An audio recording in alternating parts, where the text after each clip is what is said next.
राज्य में corona sample जांच का आंकड़ा 1 करोड़ को पार। पिछले 24 घंटे में 96 नए मरीज मिले, 156 में स्वस्थ, 854 सक्रिय मामले शेष। देश में अब तक 34 करोड़ से ज्यादा वैक्सीन की डोज लगाई गई। झारखंड को आज मिलेगी 6 लाख वैक्सीन की डोज।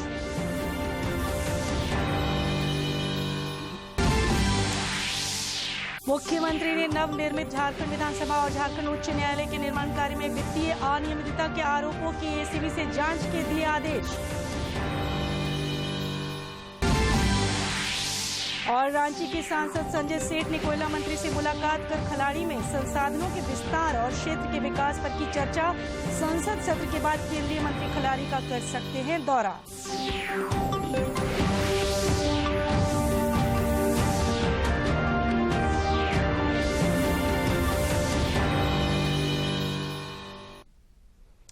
नमस्कार, खबरें झारखंड में आपका स्वागत है। मैं हूं सरोज झा और समाचारों में आगे बढ़ने से पहले ये संदेश।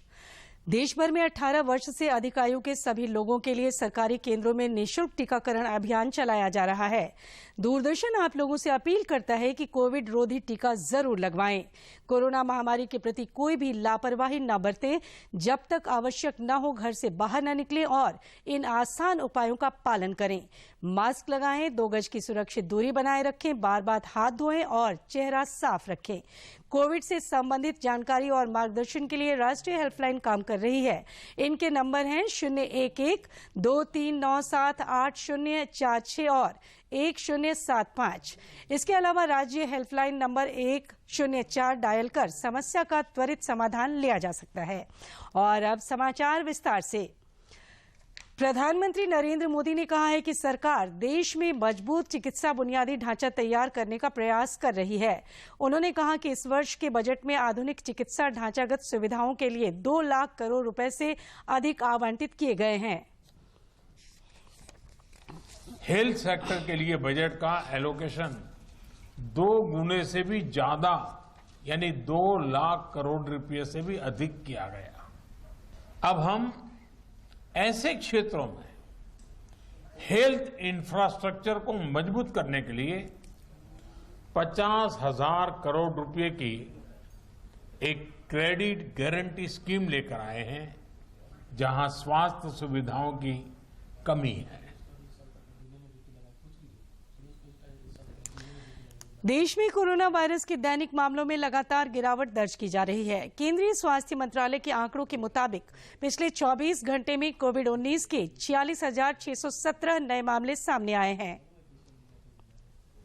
1,617 नए मामले दर्ज किए गए। वहीं पिछले 24 घंटों में 59,384 मरीज उपचार करवाकर स्वस्थ हो चुके हैं, जिसके बाद देश में रिकवरी रेट बढ़कर 97.01% हो गया है। सक्रिय मामलों की संख्या गिरकर कुल संख्या 5,09,637 हुई है। साप्ताहिक पॉजिटिविटी रेट वर्तमान में 2.57% है और दैनिक पॉजिटिविटी रेट 2.48% हो गया है, जो लगातार 25 दिन से 5% से कम बना हुआ है। वहीं लगातार 50वें दिन स्वस्थ होने की दैनिक संख्या नए संक्रमित हुए मामलों से कहीं ज्यादा है। इधर झारखंड में पिछले 24 घंटे में कोरोना के 96 नए मरीज मिले, जबकि 156 लोगों ने कोविड को पराजित कर जिंदगी की जंग जीती है। इस अवधि में पूरे राज्य में कोरोना से एक भी मौत नहीं हुई है और झारखंड में फिलहाल कोविड के 854 सक्रिय मामले शेष हैं।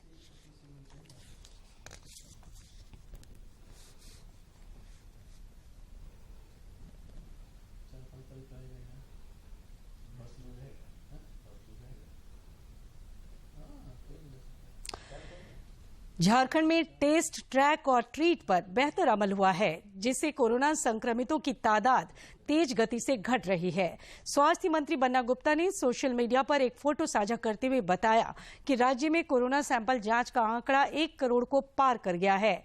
उन्होंने इसके लिए राज्य के सभी चिकित्सकों, स्वास्थ्य कर्मियों और कोरोना जांच से जुड़े सभी लोगों का आभार जताया है। राज्य के स्वास्थ्य मंत्री ने कहा कि सामूहिकता की ताकत से और सभी के सहयोग से हम कोरोना से जंग जरूर जीतेंगे। मुख्यमंत्री हेमंत सोरेन ने कहा है कि कोविड का आकलन कर श्रद्धालुओं के लिए देवघर मंदिर खोलने पर सरकार निर्णय लेगी। श्री सोरेन ने कल उनसे मिलने रांची आए पंडा धर्म रक्षिणी सभा के प्रतिनिधियों से ये बातें कहीं। इस दौरान सभा के प्रतिनिधियों ने मुख्यमंत्री से बाबा वैद्यनाथ मंदिर को आम श्रद्धालुओं के दर्शन के लिए खोलने का आग्रह किया। उन्होंने मुख्यमंत्री से कोविड प्रोटोकॉल का पालन करते हुए सीमित संख्या में श्रद्धालुओं को मंदिर में पूजा अर्चना और जलार्पण करने की अनुमति देने का भी आग्रह किया है।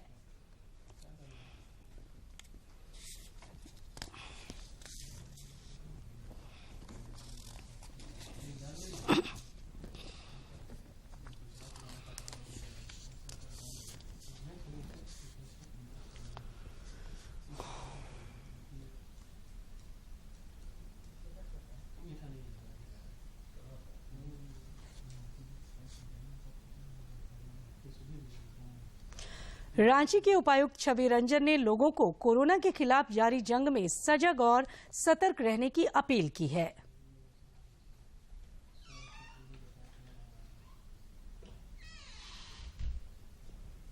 मुआवजा देने का प्रावधान है, तो 24 केसेज आए थे, उनकी समीक्षा की गई और उसमें किसी को 25%, किसी को 50% देने का प्रावधान है, उसको स्वीकृति दी गई।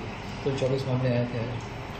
इसके अलावा जिले में जितने भी हाईकोर्ट में चल रहे वाद हैं उनकी भी समीक्षा की गई कि उनका काउंटर एफिडेविट फाइल किया गया है कि नहीं, और साथ ही ऐसे कंटेम्प्ट केस जिसमें कि इमीडिएटली रिलीफ की आवश्यकता है पिटिशनर को, उसकी भी समीक्षा की गई और कंसर्न ऑफिसर्स को बताया गया है उसमें तुरंत जो है काउंटर एफिडेविट फाइल करके केस को। पाकुड़ निवासी कम्युनिटी हेल्थ ऑफिसर रश्मि टोप्पो कोरोना संक्रमण की तीसरी लहर से जंग और ग्रामीणों के स्वास्थ्य की सुरक्षा के लिए सुरक्षा कवच के रूप में खुद को तैयार कर रही हैं। रश्मि कहती है कि तीसरी लहर से ग्रामीणों को सुरक्षित रखने के लिए सरकार के लक्ष्य का पूरा करना हमारा संकल्प है। उधर सिमडेगा स्थित बानो की एएनएम अंजना उरांव समेत करीब 90,000 महिलाएं खुद को कोरोना योद्धा के रूप में तैयार रखने के लिए प्रशिक्षण ले रही हैं। राज्य सरकार का मानना है कि कोरोना से लड़ना है तो जानकारी, तकनीक और तरीका जानना जरूरी है। कोरोना महामारी से दुमका के पहाड़िया आदिम जनजाति के लोग अब तक महफूज रहे हैं और उनमें कोरोना से संक्रमित होने का एक भी मामला सामने नहीं आया है। आखिर ऐसा क्या है उनके रहन सहन में और क्यों ये आदिम जनजाति कोविड के हमलों से बची रही, आइए जानते हैं इस खास रिपोर्ट में।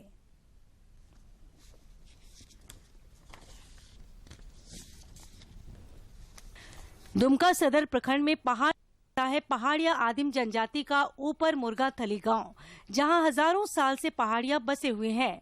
फिलवक्त इस गांव में पहाड़िया के 70 से 80 घर हैं। खास बात यह है कि कोरोना महामारी से ये गांव अभी भी पूरी तरह अछूता और सुरक्षित है।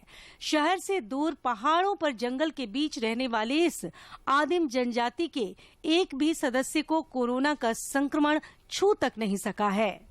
यहाँ मेरे गांव में किसी को कोरोना नहीं हुआ है और हम लोग का शुद्ध वातावरण में रहने का ही हम लोग को फायदा हुआ है कि कोरोना जैसा महामारी से हम लोग बहुत दूर हैं। पहाड़ पर रहने वाले इन लोगों की जिंदगी पूरी तरह प्रकृति की गोद में बीतती है, जहां दूर दूर तक प्रदूषण का नामो निशान नहीं है। पहाड़ पर खेती, मवेशी पालन, वनोत्पाद और लकड़ी काठी इनके जीवन की अर्थव्यवस्था का अब भी बड़ा आधार है। ये शुद्ध हवा में सांस लेते हैं। कंदमूल और जड़ी बूटी उनके आहार तथा उपचार में अब भी शामिल हैं। स्थानीय मोतीलाल गृही बताते हैं कि जिस गिलोय को कोरोना से बचाव के लिए पूरी दुनिया अब तलाश रही है, वो पहाड़ों पर लगभग सभी ओर उपलब्ध है और पहाड़िया लोगों के आहार व्यवहार में ये पहले से शामिल है। जंगल झाड़ में रहने के कारण हम लोग प्रकृति में रहते हैं। हम लोग उसका गिलोय का सेवन सुबह शाम उसको कढ़ा बना करके करते हैं और हम लोग बिल्कुल स्वस्थ हैं। गांव की आंगनबाड़ी सेविका सुमित्रा देवी बताती हैं कि पहाड़िया गांव की आबो हवा ही ऐसी है जहां कोरोना महामारी दस्तक तक नहीं दे पाया। आंगनबाड़ी सेंटर बंद है, बच्चा सब घर में है। हम लोग सूखा जो मिलता है वो सब हम लोग राशन घर भिजवाते हैं। लेकिन यहाँ कोरोना किसी को नहीं हुआ है, टीकाकरण सब हम लोग लिए हैं। इन बावजूद प्रशासन ने हालांकि पहाड़िया गांवों को भी टीकाकरण से आच्छादित करने की पहल की है और पहाड़िया परिवारों के कई सदस्यों ने टीका लगवाया है। दुमका में न केवल ऊपर मुर्गाथली बल्कि पहाड़िया आदिम जनजाति की बाकी बस्तियां भी कोरोना से अब तक सुरक्षित हैं। इनके गांवों के आसपास दूषित हवा और दूषित पानी जैसा संकट नहीं है। ये लोग कड़ी मेहनत करते हैं, जड़ी बूटियां का सेवन करते हैं और शुद्ध प्राकृतिक वातावरण में रहना पसंद करते हैं। शायद कोरोना काल में यही इनके सेहतमंद रहने का राज है। दुमका से RK नीरज की रिपोर्ट। धनबाद के उपायुक्त ने शहीद निर्मल महतो चिकित्सा महाविद्यालय और अस्पताल के कैथ लैब कोविड केयर केंद्र का निरीक्षण कर ऑक्सीजन प्लांट, PICU, शौचालय, चिकित्सक कक्ष समेत अन्य के निर्माण कार्यों की प्रगति की समीक्षा की। इस दौरान संबंधित संवेदक तथा अभियंता को निर्धारित अवधि में निर्माण कार्य पूरा करने का निर्देश दिया।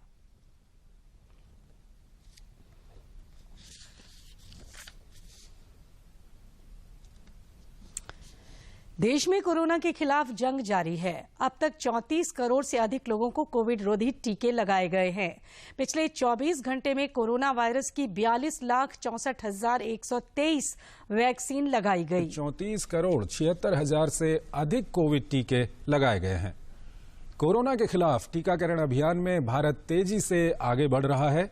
वहीं पिछले 24 घंटों में 42,64,123 टीके लगाए गए। जुलाई की पहली किस्त के रूप में आज राज्य में कोविशील्ड के 6 लाख टीके मिलेंगे। स्वास्थ्य विभाग के अधिकारियों के अनुसार टीके की पहली खेप मिलने के बाद टीकाकरण राज्य में सामान्य ढंग से चल पाएगा। इसके बाद 9 जुलाई को कोवैक्सीन के 1 लाख और 15 जुलाई को कोविशील्ड के 2,57,790 टीके दिए जाएंगे। इस बीच राज्य में अब तक 68.5 लाख वैक्सीन की डोज दी जा चुकी है। इसमें से करीब 58 लाख लोगों को पहली डोज और 10.5 लाख लोगों को दोनों डोज दी जा चुकी है।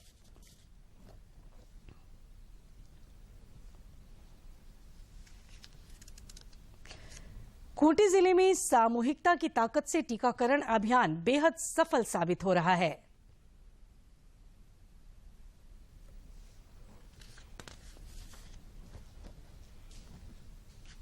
खूंटी जिले के सुदूरवर्ती ग्रामीण इलाकों में 100% टीकाकरण को लेकर प्रशासन के साथ साथ गैर सरकारी संगठनों के प्रतिनिधि भी गांव-गांव घूमकर लोगों को टीकाकरण के लिए जागरूक करने में जुटे हैं, जिसका असर धरातल पर दिख रहा है। अगर खूंटी का तोरपा प्रखंड का बात किया जाए तो ये विधान परियोजना शुरू हुआ है पिछले साल का जुलाई महीने से। तो तब से लेकर आज तक हम लोग गांव में महिला मंडल और VO ग्राम सभा में जाके स्वास्थ्य का मुद्दा पे चर्चा करना शुरू किए हैं। खूंटी के ग्रामीण क्षेत्रों में लगातार जागरूकता कार्यक्रमों की वजह से वैक्सीनेशन को लेकर लोगों की भ्रांतियां और झिझक दूर हुई है और समाज का हर तबका अब वैक्सीन ले रहा है। बहुत सारा भ्रम फैला हुआ है कि टीका लेने के बाद इंसान मर जा रहा है, तो वैसा बहुत सारा भ्रम फैला हुआ है, तो काम करने में थोड़ा परेशानी तो हो रही है। तोरपा प्रखंड के सुदूरवर्ती गांवों में भी जागरूकता अभियानों की वजह से कोरोना रोधी टीके की लोकप्रियता बढ़ी है। लाजिमी है, यहां वैक्सीन का नाम सुनते ही लोग दूर भागने लगे। उसके ठीक पड़ोस के गांव चुरदाग में ग्रामीणों का 100% टीकाकरण हुआ है और खूंटी के civil surgeon doctor Prabhat Kumar भी मानते हैं कि सामूहिकता की ताकत से जिले में टीकाकरण अभियान तेज गति से आगे बढ़ रहा है। कुछ भ्रांतियां थी, कुछ अफवाह थे वातावरण में, तो इसके चलते लोग नहीं ले रहे थे, लेकिन उपायुक्त महोदय के नेतृत्व में सबों ने प्रयास किया तो काफी परिवर्तन आया और इधर टीकाकरण की रफ्तार बढ़ी है। खूंटी जिले के कई गांवों में 100% वैक्सीनेशन का लक्ष्य पूरा होना निश्चित रूप से इस अभियान से जुड़े कोरोना योद्धाओं की बड़ी कामयाबी है, क्योंकि मौजूदा कोरोना काल में वैक्सीन वो सुरक्षा कवच है जिसको धारण किए बिना सुरक्षित समाज और परिवार की अवधारणा पूर्ण नहीं हो सकती। खूंटी से ज्योत्सना की रिपोर्ट। कोविशील्ड का टीका लगवा चुके लोग अब यूरोपीय देशों की यात्रा पर जा सकेंगे। दरअसल यूरोप के 8 देशों ने कोरोना वैक्सीन कोविशील्ड को मान्यता दे दी है। कि यूरोप के 8 देशों ने कोरोना वैक्सीन कोविशील्ड को मान्यता दे दी है। इससे पहले भारत ने कोविशील्ड और कोवैक्सीन को ग्रीन पास स्कीम में शामिल करने को कहा था। यूरोप ने अपनी ग्रीन पास योजना के तहत यात्रा पाबंदियों में ढील दी है। जिन देशों ने कोविशील्ड को ग्रीन पास स्कीम में शामिल किया है उनमें Austria, Germany, Slovenia, Greece, Iceland, Ireland, Switzerland और स्पेन शामिल हैं। मुख्यमंत्री हेमंत सोरेन ने नवनिर्मित झारखंड विधानसभा और झारखंड उच्च न्यायालय के निर्माण कार्य में वित्तीय अनियमितता के आरोपों की एसीबी जांच के आदेश दिए हैं।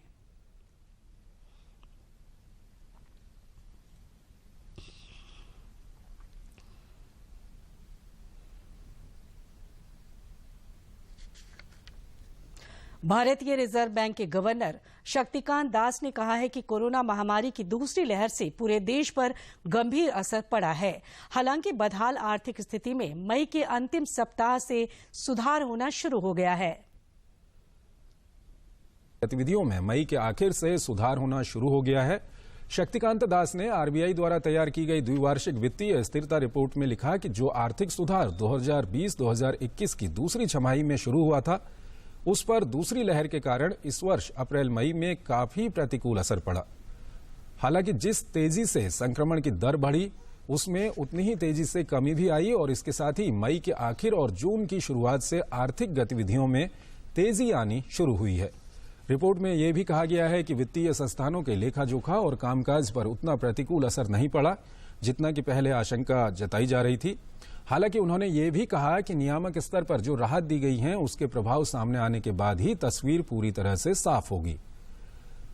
रिजर्व बैंक के गवर्नर ने कहा कि घरेलू वित्तीय बाजारों को महामारी के तेजी से कम होने और टीकाकरण अभियान में गति आने से भी बल मिला है। इससे ये उम्मीद बढ़ी है कि पाबंदियों में ढील के साथ अर्थव्यवस्था पटरी पर तेजी से लौटेगी।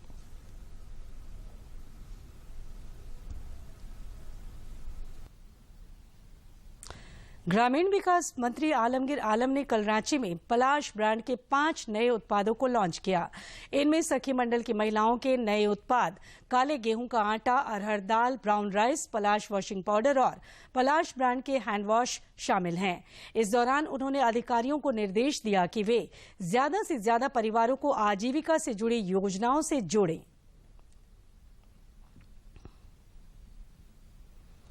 समाचारों का सिलसिला जारी रहेगा, लेकिन इस विराम के बाद। आज जो माहौल है, 4 बातें खासकर इसमें ध्यान देने की जरूरत है। पहला ये कि हमेशा मास्क का इस्तेमाल करें, हाथों का सैनिटाइज करें, 2 गज की डिस्टेंसिंग मेंटेन करें, वो वैक्सीनेशन, ये सबसे ज्यादा जरूरी है कि हर जो झारखंडी है वो अपने आप को वैक्सीन जल्द से जल्द लेकर के अपना टर्म्स आते साथ उसको करें। और यही एक तरीका है जो हम पूरे झारखंड को कोविड के जो है उससे हम पार लग सकेंगे और उससे सक्सीड कर सकेंगे। कोरोना पूरा देश दुनिया में चलल है, इकर से बाचे के चाहिए। सरकार जे 2 टीका निकलाए है वो टीका का नाम है कोवैक्सीन और कोविशील्ड। ये दोनों टीका तो लेके चाहिए, संगे संगे मास्क पहने के चाहिए और 2 गज कर दूरी बनाए के रहे के चाहिए और घर से बाहरे बेकाम कर बगरा नहीं जाए के चाहिए। यही हमार रोनी से निवेदन है। विराम के बाद खबरें झारखंड में आपका फिर से स्वागत है। रांची के सांसद संजय सेठ ने कोयला मंत्री प्रहलाद जोशी से मुलाकात कर कोरोना की दूसरी लहर में कोयला मंत्रालय द्वारा रांची सहित देश भर में किए गए कार्यों के प्रति उनका आभार जताया। इस दौरान दोनों ने रांची में सीसीएल के द्वारा किए जा रहे कार्यों पर भी चर्चा की। साथ ही खलारी में संसाधनों के विस्तार और क्षेत्र के विकास पर भी मंथन हुआ। इस अवसर पर केंद्रीय मंत्री ने संसद सत्र के बाद खलारी का दौरा करने की भी बात कही।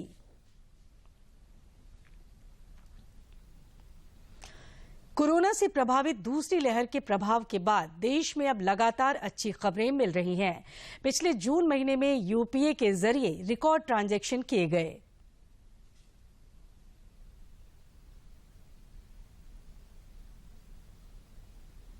जून महीने में यूपीआई और भीम के जरिए रिकॉर्ड करीब 5.5 लाख करोड़ रुपए का लेन देन हुआ है। इसके लिए रिकॉर्ड 280 करोड़ से ज्यादा ट्रांजैक्शन दर्ज हुए हैं। National payments corporation of India यानी एनपीसीआई के मुताबिक बीते जून में यूपीआई के जरिए कुल 5,47,373 करोड़ रुपए का लेन देन दर्ज किया गया है। यह अब तक का सर्वाधिक वैल्यू का लेन देन भी है। एक साल पहले यानी जून 2020 में हुए यूपीआई लेन देन से तुलना करें तो ट्रांजैक्शन की संख्या में बीते एक वर्ष में 108.95% की बढ़ोतरी दर्ज की गई है। जून 2020 में 134 करोड़ तो इस साल जून में 280 करोड़ से ज्यादा यूपीआई ट्रांजैक्शन हुए हैं, यानी बीते साल के मुकाबले 146 करोड़ ज्यादा बार ट्रांजैक्शन हुए। इतना ही नहीं, ट्रांजैक्शन वैल्यू की बात की जाए तो उसमें 109% से ज्यादा की बढ़ोतरी हुई है। जून 2020 के 2,61,000 करोड़ रुपए के मुकाबले इस साल जून में रिकॉर्ड 5,47,000 करोड़ रुपए से ज्यादा मूल्य का लेन देन दर्ज किया गया है। यह बीते साल से करीब 2.86 लाख करोड़ रुपए ज्यादा है। रिकॉर्ड ट्रांजैक्शन और रिकॉर्ड लेन देन ऑनलाइन विकल्पों की तरफ बढ़ते आकर्षण के साथ ही इस बात का भी प्रतीक है कि महामारी से उबरकर अर्थव्यवस्था लगातार मजबूत हो रही है। यूपीआई के जरिए रिकॉर्ड लेन देन और रिकॉर्ड ट्रांजैक्शन की खबर उस दिन आई है जब देश ने डिजिटल इंडिया की शुरुआत की 6वीं वर्षगांठ मनाई है। डिजिटल इकोनॉमी के साथ साथ यह अर्थव्यवस्था के अच्छे दिनों के लौटने का भी संकेत है। आजसू पार्टी के केंद्रीय अध्यक्ष सुदेश कुमार महतो ने कल नई दिल्ली में केंद्रीय गृह मंत्री अमित शाह से मुलाकात की। इस दौरान दोनों नेताओं ने झारखंड की ताजा राजनीतिक हालात पर चर्चा की। जमशेदपुर की रहने वाली 10 साल की तुलसी के 12 आम 1,20,000 रुपए में बिके हैं। है ना चौंकाने वाली खबर। इस रिपोर्ट में जानिए क्या खास बात थी इन आमों की।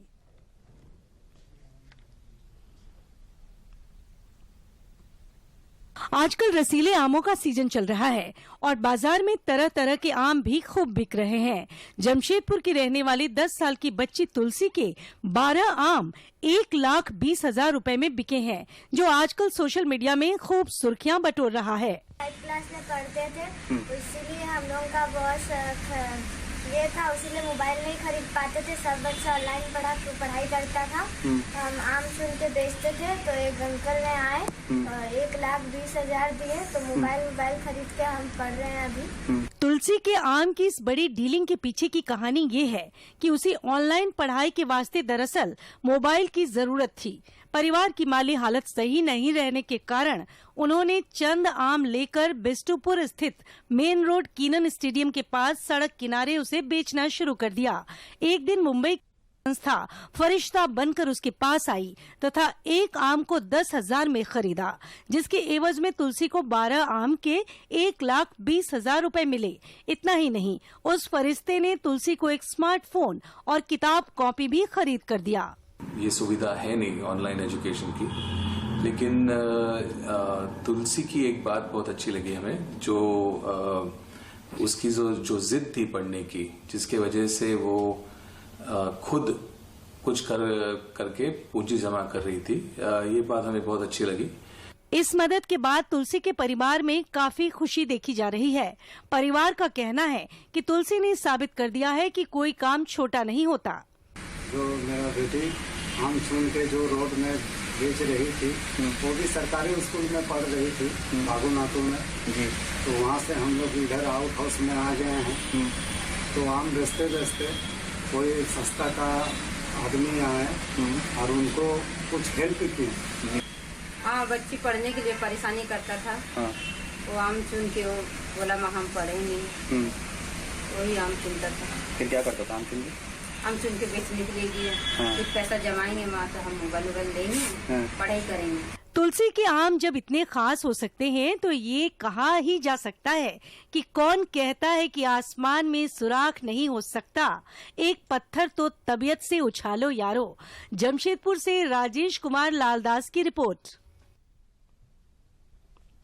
और अब मौसम विज्ञान विभाग ने कहा है कि देश में दक्षिण पश्चिम मानसून के जुलाई महीने में सामान्य रहने की संभावना है।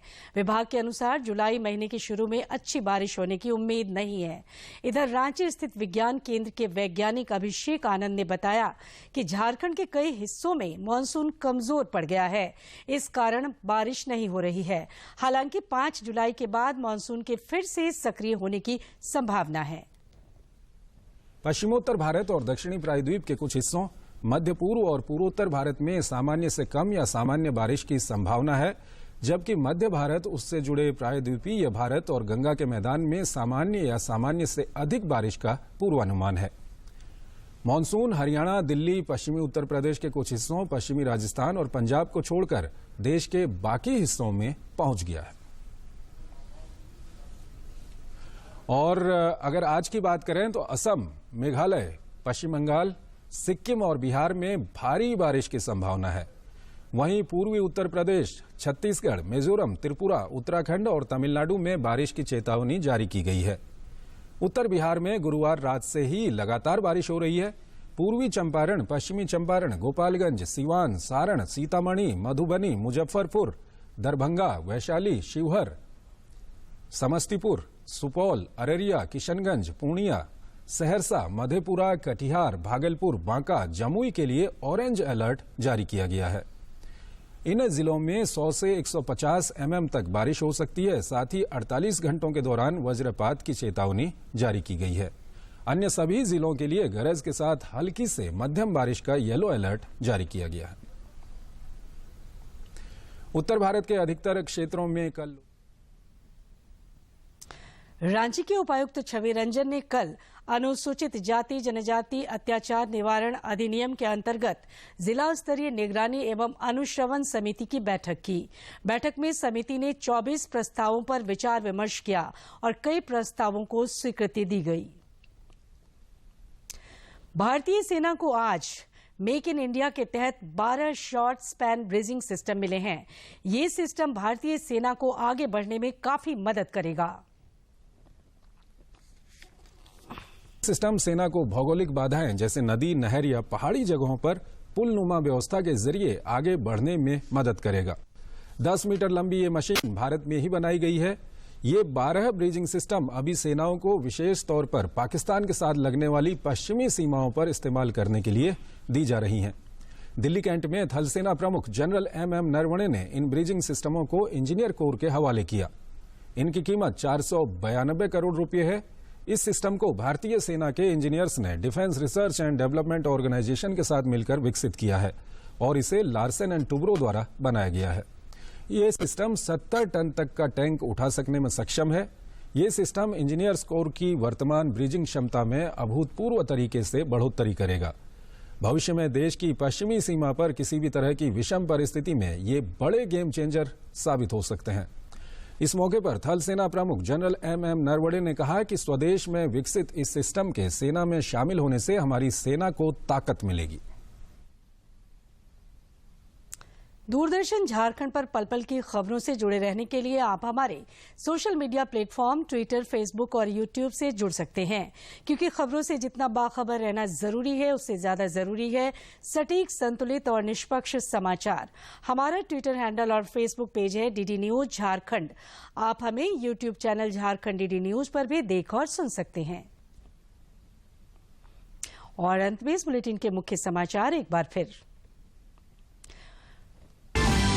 राज्य में कोरोना सैंपल जांच का आंकड़ा 1 करोड़ को पार। पिछले 24 घंटे में 96 नए मरीज मिले, 156 हुए स्वस्थ, 854 सक्रिय मामले शेष। देश में अब तक 34 करोड़ से ज्यादा वैक्सीन की डोज लगाई गई। झारखंड को आज मिलेगी 6 लाख वैक्सीन की डोज।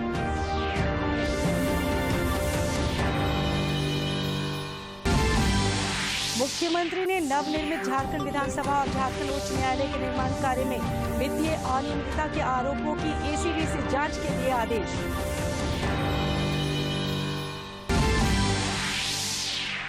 और रांची के सांसद संजय सेठ ने कोयला मंत्री से मुलाकात कर खलारी में संसाधनों के विस्तार और क्षेत्र के विकास पर की चर्चा। संसद सत्र के बाद केंद्रीय मंत्री खलारी का कर सकते हैं दौरा।